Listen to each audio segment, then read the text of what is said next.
Taking the time to 16 minutes past 7 here on Good Morning Ulster.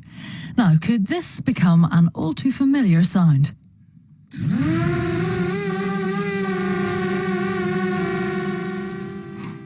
Well, that is not a swarm of bees, it's your next Amazon delivery.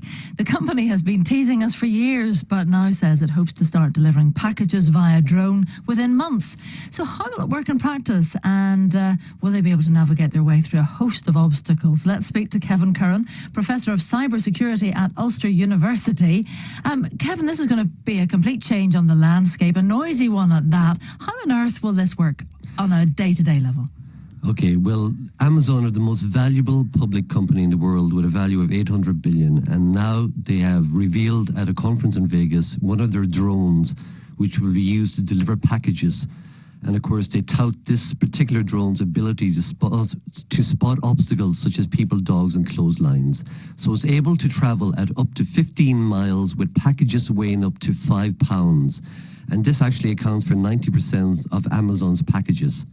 And the Federal Aviation Administration in the US have issued a special airworthiness certificate to Amazon Prime so that they can start to, deliver packages really. Now they've done trials before in the UK, they've done them in the States, but they seem to be moving forward with their vision for having most of their last mile deliveries delivered by drones.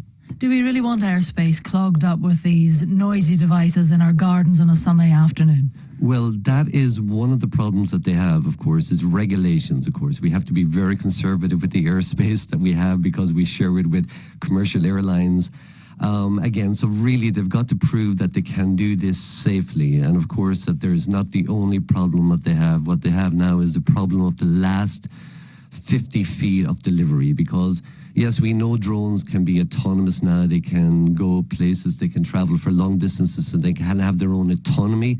But really, when it comes to it, when you look into to actual practicality, how accurate will they be? Will they drop the package into your garden? Will they drop it into a neighbor's? And of course, I've just said garden, presuming that everyone has a garden, but so many people live in cities and live within flats, and how on earth will they be able to deliver a package to someone who lives in a high-rise building? Absolutely. What about theft even? That is a problem, of course, but again, really, what we're going to see really maybe is landing pads, or maybe they're going to deliver them to some type of lockers where people at the last part can go and collect the package, really, because there is inefficiencies in last mile delivery, really, and e-commerce has grown by 10% per year, and there's a problem with congestion and pollution from delivery vans. So there is efficiencies that can be gained by them, and of course, and drone delivery will only happen if it saves money for Amazon, really. But of course, what usually happens with technology like this is it starts off expensive, and then they go after niche applications, and then becomes more and more mainstream. And of course, we've seen that regulations really are maturing, and public opinion maturing, and costs coming down. But it's really difficult to see the question is really when this is going to happen and on what scale. But I do believe we will receive packages through the air, but really it can't address everyone. We're still going to have the people coming up to our door and knocking on and delivering, because there are some things that humans can still do better than computers. Are drones weatherproof? I'm looking at our weather presenter Angie Phillips here as I'm asking this question. If we've got Storm Miguel perhaps biting at our heels this weekend, if the weather conditions aren't great, would that cancel deliveries? Oh, sorry.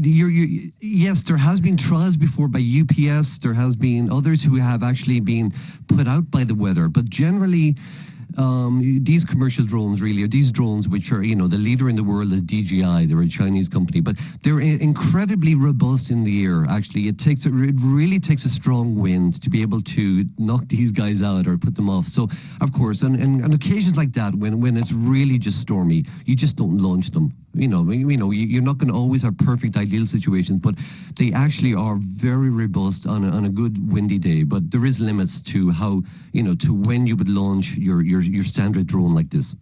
And just briefly, you were talking about pilot schemes haven't been run before, obviously, before they go live with all of this. How did they register deliveries in the pilot schemes? Where did the parcels get set? Was it on a landing pad or in a locker?